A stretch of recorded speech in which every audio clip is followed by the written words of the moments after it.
Hi, Peter Boyles, of course, on Saturday mornings now, right down the hall. I do 9 to noon on 710 KNUS, and then right on this end of the hall, Mark Crowley, the man with a plan.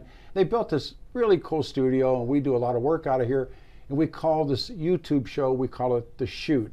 And it's really been successful. We've had from so many different walks of life and so many people we can zoom in to book people and people who have done amazing things with life. And then I've asked this one. When he took the job, and we have a running gag, and I think the world of Dave, I was hoping, for God's sake, don't let Dave become the chairman of the Colorado Republican Party. And lo and behold, the right man won. I have so much we have fights and animosity about the Republican Party in the past, and then what lies ahead. And this is a good, decent, really fine young man who's got one hell of a job. How are you? I'm good.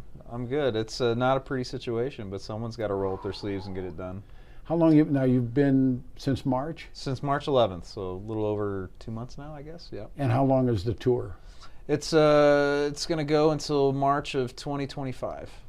So we got another 18 months here before the elections. He's the chairman of the Colorado Republican Party, and I asked him, because I knew him before he was the chairman, and we have lunch together and talk, and he's extremely bright. But I said, Dave, what the hell are you thinking? Temporary insanity, also mixed with a love for my party and wanting to see it succeed. What's the plan? Well, the plan is to get back to basics. During the transition and during my time just this past 2 months, it shouldn't be a surprise to a lot of Republicans why we're having a tough time winning. The party is inefficient, the party is disorganized, and we're not focused on some of the fundamental things we need to focus on. You and I have talked about this before. You got to get out there, you got to punch the punching bag, you got to train, you got to get up in the morning, do some of those things that make you fit for battle. And that's really my focus right now, is to get our party into a position where we can actually succeed when the time is right. Will Rogers called the Democratic Party a firing squad in a circle. Will Rogers knew nothing about firing squads in circles. It's just the Republican Party. How many factions of the state party do you think there are? There are many different factions, and depending upon the situation or the timing, you can find yourself in those different factions. There's nothing that's quite set in stone. How do you overcome it? Well, I think the first part is we need to start telling folks that the job of the Republican Party is not to fight with each other. It's to go win elections and help our nominees get across the finish line. The enemies are not ourselves, it's the Democrats. They're the ones that have been in power for a long time. They're the ones that are making Colorado worse and worse. And if we can just focus on telling the public that they're the ones that need to be thrown out of office and that we need to get our sensible-minded folks elected, then I think we'll be able to unify. We had this conversation, I don't know if it was a private one or a public one, that what I witnessed was the Republican Party dragging down their own. Mm-hmm. I mean, there were people, and I said they were stillborn. They're crib death. I mean, they never got legs, and they were defeated by the party before they had the chance to run against a Democrat. Mm-hmm. Yeah, it happens. And, one of the interesting things about Colorado Republicans, especially as it relates to Colorado Democrats, is Colorado Democrats, they kind of select their nominees early on. They go through a nice, easy primary process, and then Colorado Republicans, for whatever reason, we kill each other in primaries. And that's certainly something I think we got to do a better job at. We need to make sure that our nominees have enough time, long enough time to make the case to voters, not killing each other. Probably before you were born, there was a man, senator by the name of Bill Armstrong, and he was the man. Mm-hmm. And Bill Armstrong rightfully ran the Colorado State Republican Party, and there were things that we disagreed on, but there were things we agreed on. And I ended up writing for him. I would write for Bill. And it was, you're going to do this and you're going to do that. And today, the Democratic Party is extremely powerful. And there are people that go, you're going to do this and you're going to do it, and you're going to go sit down and wait, and you're out. Mm-hmm. Does the Republican Party need that power again? Well, the Republican Party needs a leader who's going to be able to sort of direct the choir. I mean, we have been devastated beyond belief. It was the worst election loss that we've ever suffered in the state history. It was in 2022, and it's, we need to do something different. I've taken it upon myself to let folks know that, I don't know what your expectations are from past chairs, but for me, I have a job to do, and I'm gonna tell you this is what needs to get done. I'll try to work in a collaborative way. Nothing wrong with that, but our mission is to win, and if there's anything that distracts us from winning, we're not going to do it. But you have a team you've put together, some interesting people on that team, and we talked about that. I won't bring it up. It's a very sore subject, and is that the kind of agreements that you have to make? And these are people that are going to hurt you. This is my estimate, my opinion. How do you overcome that? I mean, I think you need, big deal what I think, but an iron fist in the velvet glove. And say, okay, this is what's going to happen. Sure. Can you? Sure. Yeah, I think that's absolutely possible. In fact, some of the people that we've even discussed in the past coming on board, they're not necessarily on board with us. That's what I'm saying. That's why you have a brewing civil war. Republican Party right now, they could come apart. Yeah, I mean, that's always the challenge, is getting people to focus on what needs to be accomplished. But I'll give you an example. Like early on, Tina Peters wanted to be a part of our party operation, and so we had a discussion. And I said, "Here's what I think you can fit in. Take it or leave it." She has not taken it. Yeah, I know. And so I'm moving forward with or without her, and that's fine. That's how I'm going to be operating, and I'm certainly not going to allow anyone to distract us from the very real necessary job of winning. I was so proud of you when you did that. I mean, I really was. That's my guy. Like you, if you don't want to get on the bandwagon, then get off it. But Charles de Gaulle said about the camel's nose in the tent? The camel's in the tent. Well, would you want the camel on the inside looking out or the outside looking in? And de Gaulle always used camels. But can she hurt you? Or can she be a voice against you? Well, I'm not sure. I'll certainly defend the party and defend our interests, regardless of who's taking attacks at us or shots at us. But her or anyone else, we wish them the best with whatever they're trying to accomplish. My job right now is to make sure our party gets back to a position where we can succeed. And if anyone wants to come along and help us do that, that's fine. But there's going to be very strict rules and boundaries for anyone who wants to come on board. Elections are won in the middle. We've been over this 1,000 times. And you have a fringe over here on the left, and you certainly have a fringe over here on the right. The Democrats have been able to appeal to this middle ground. The Republicans haven't. How do you get the 35-year-old, recently married, is a new dad, he's working, he got a mortgage, we've been down the list, and you need him and his wife, or her and her husband. That's who you need to win. How do you get them? Well, I think the Democrats have certainly been better at marketing. I mean, they are extreme, and if you just watch the legislature, you can see that they're not actually governing in the middle. I think our challenge is that we need to start appealing to folks on the issues they care about. What you saw in 2022 was the commitment to Colorado. That was about an 11-point plan about so many different issues, and it ultimately boiled down to three things. That was crime, inflation, cost of living, and educational choice. I think the tough pill to swallow for Republicans is that didn't resonate with the voters. The voters, for whatever reason, said, okay, thank you for sharing that information, but we're going to go ahead and vote for the Democrats based off their messaging, among other things. I mean, there's also the systematic election advantages they have, like ballot harvesting, what have you. But ultimately, their brand, their messaging beat out our brand and our messaging. And so I think step number one is we go back to the marketplace and we ask them, what is it that you care about? We don't want to go into this and impose, and this is what Republican strategists and leaders have done in the past. They've tried to impose their thoughts and their feelings onto the voters. And I think instead we need to listen to them and say, what do you care about? And I think loud and clear, there's two issues, in fact. that Democrats have figured out the voters care about. That's health care, number one. That's health care. And number two, there's also this very real desire to make sure that there's good governance, that government works for people. I think we need to pay attention to some of those things. Democrats, while we disagree with their policy solutions, they are listening to the voters. And they're marketing, from their standpoint, they're marketing to those people and appealing to them.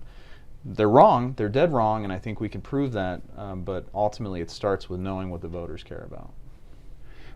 This last go-round were, there were enormous, I liked what you said, didn't like it, but liked what you said, the biggest defeat in history. There was a term that I use called the stench of Trump. I know it's rough and tumble at this point, but how much did Donald Trump actually hurt you guys? I think it's hard to actually quantify all these things because you can't look at these things in a vacuum. We did have Republican nominees that did distance themselves from Trump, most of them, at least anyway. Joe O'Dea being a very great example of that. That was a Hail Mary. It might have been a Hail Mary, but nonetheless, that's still a factor to consider. The other thing to consider is that he wasn't on the ballot. Trump's campaign wasn't here. They really didn't have a presence in 2022, and that matters, right? Is it a factor? Perhaps, but I'd like to look at the polling data. If you look at 2016 as an example, Trump competed better, and you have to ask the question why. I think there's a lot of factors to it. One big reason was it was Hillary Clinton. Sure. Hillary Clinton is the most hated woman in American politics. Hands down. Right. Fast forward to 2020, you have different dynamics going on. You have an incumbent. Well, they switch sides. He becomes the one that is, and the gap is greater. Sure, there are definitely favorability numbers that you can't escape. But I think the conditions also matter too.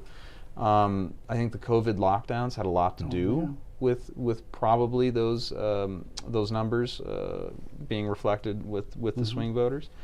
But ultimately, I don't know what 2024 would look like. There could be a situation where Joe Biden gets himself mired in a huge Watergate type scandal, and it doesn't matter who's running against him. Those types of variables, those things, do play into to politics. Timing and luck is a big reason why some of these. When is the last time the state of Colorado went for a Republican for president? I believe it was 2004 with George W. Bush. I can't remember. A long time. Yeah. I mean, that is a long time. Is the state now a mini California? It's certainly bluer than it has been in the past, but demographic shift is not the only reason why we're seeing what we've seen.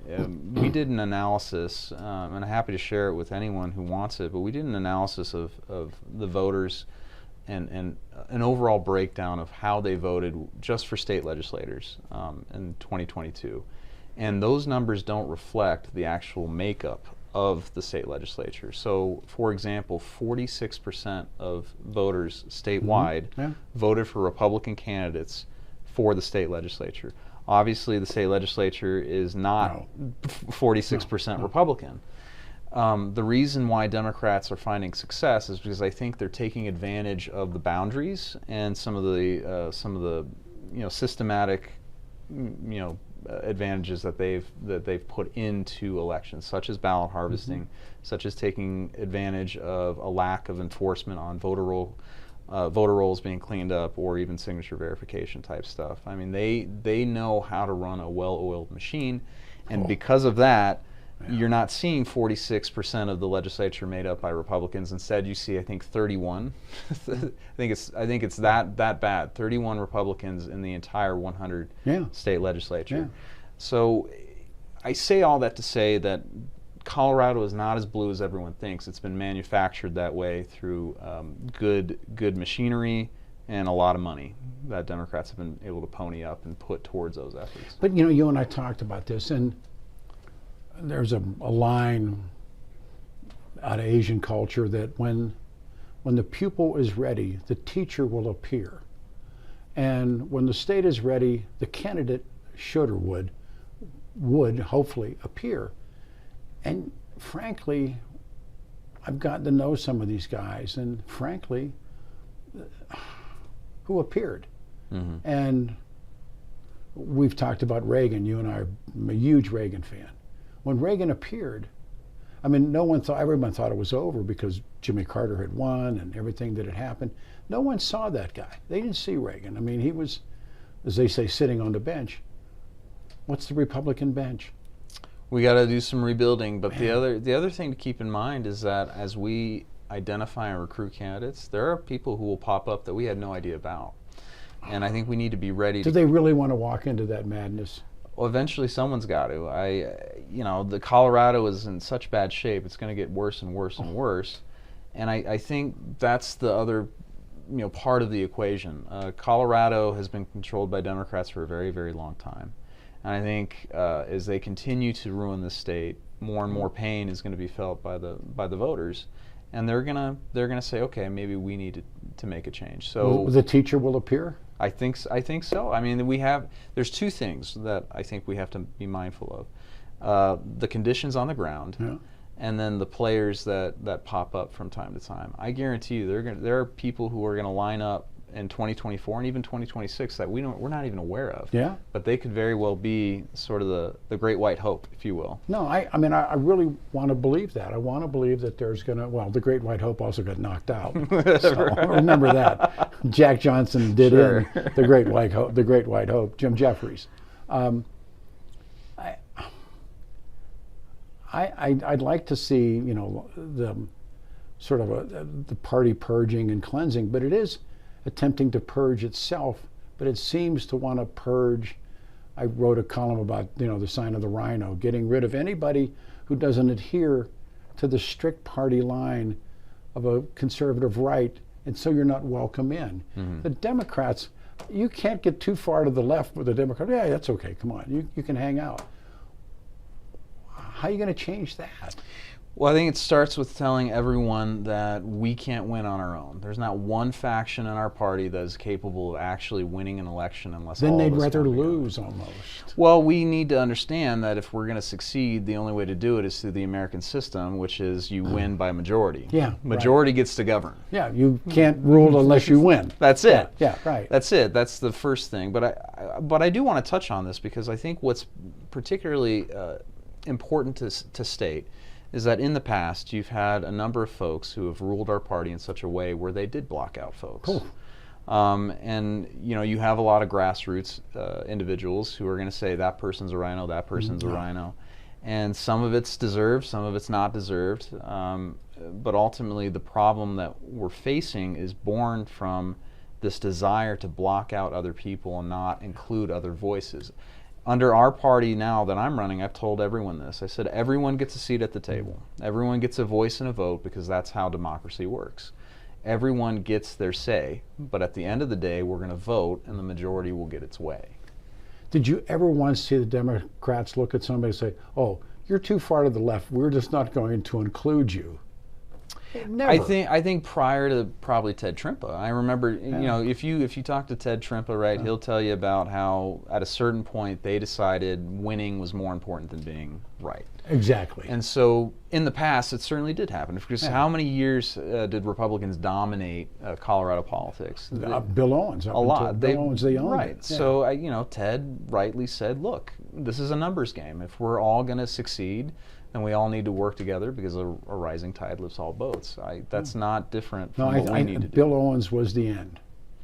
I think that was Hank Brown, who was a brilliant man, but that was the end of the dominance of the Republican Party in the state of Colorado.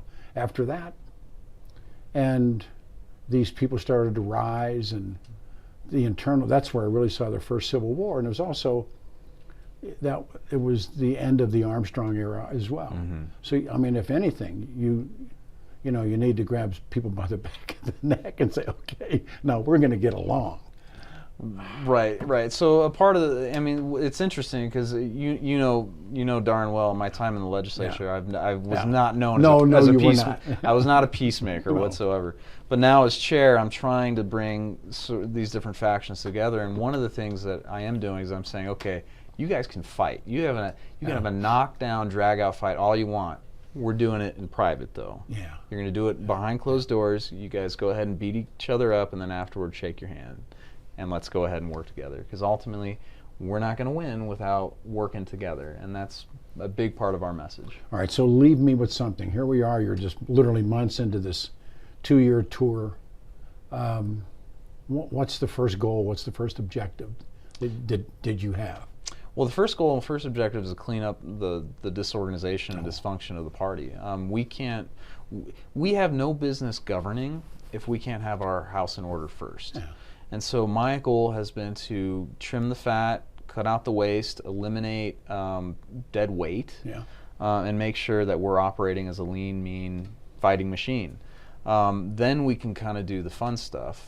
So cleaning up our house and making sure that we're not wasting donor dollars, that it's being used efficiently is step number one. Step number two is identifying what our priorities are. Right now, our priority for the next election cycle is mainly the state legislature. We're going to focus on meaningful gains. I'm not going to promise the moon to anyone. I'm not going to say that we're going to get back into the majority, because we're not. Yeah. This is going to be a multi-election effort in order for us to get back to par. But that's how the Democrats did it. Right. And they came in slow but sure. That's what we're going to do. We're going to focus on gains that we can make in the legislature, and we're going to help supplement the efforts of protecting Congressional District 3 and then taking CD 8. Those are meaningful gains. Right. They're reasonable gains, and it's not overpromising. And quite frankly, we can't. We can't expect to take everything back overnight. We didn't get here overnight. And that's right. And the Dems didn't get there overnight. That's really true. Right. I watched it happen, and one day they were on top. Yeah. And they haven't let go. Yeah. Do you think that Polis runs for president? Oh, I absolutely think he does. Yeah, I do too. I don't think he runs this go around unless Biden for some reason decides or can't run. No. But yes, I think he's absolutely trying to run, and that's going to be 2028, right? Yes, it is. Yes. I think that's why you see some of these things, some of these crazy radical bills dying, like the assault weapons ban, the heroin injection. Yeah, absolutely. Right. That's him. And I even think his half-hearted attempt to address property taxes is also a part of that. I mean, it's really malarkey to take from Biden. It's not a real plan that helps Coloradans. It still creates or keeps the problem in place. He creates himself as a moderate. Right. It truly does. That's really what it comes down to. It's taxpayer-funded marketing on his part. Yeah. I'm going to solve this problem, but not really solve it. And you're going to think that I'm moderate. I mean, I have to give Governor Polis a lot of credit, because when he was in Congress, he was never considered a moderate. No. But he, at some point during his time in Colorado politics, he made the perfect pivot from liberal to moderate. And you even have people like on Fox News saying he's a libertarian. He is not a libertarian. I served in the legislature and saw the biggest leftward shift in state government come under his tenure. It's malarkey. It's nonsense. We shouldn't believe him. He is the best politician this state has seen in a long time. Mm-hmm. Agreed? I think so. I can't disagree. No, he's brilliant. I watched the guy and I go, and I somehow we had gone through that whole thing in Vancouver, Mark and myself and Stefan, and he's the one I know now. He's the one. It was a President's Day weekend. He stabbed it, said, no, we're not going to do this. And my gut reaction is he stopped it this time as well. Not in my state. And you're absolutely right about, they got part of what they wanted with firearms, but there was a part that they didn't get. And that was the one that was the attention getter. I'm like you. Dave Williams is here, and I can't tell you how much I just really, really like him as a comer, as a fighter, and he's got all that right stuff. He has the toughest job in Colorado politics, I swear to God. And I always loved the line. I said, Dave won. We'll do this every couple months and just come in and update and getting this young man some help. And if you're watching Colorado like I'm watching Colorado, keep an eye on the prize. Want to leave us with something? Anything you want to say? Yeah, I'm actually very optimistic that we're going to make some gains and turn things around. Again, we're not going to get back to where it used to be under the Bill Owens days, but we're going to make some gains in 2024, and I think the Democrats know it, which is why they're kind of panicking right now, especially over this property tax thing. So there are good things ahead of us. We're not dead. We can turn this around. It's just going to take us coming together and working. Dave Williams, thank you to Mark Crowley, The Shoot. We're back on the air, of course, every Saturday morning, 9 a.m., right down the hall, 710 KNUS. Keep an eye on this young man. He's going somewhere. Thanks for watching. See you next time.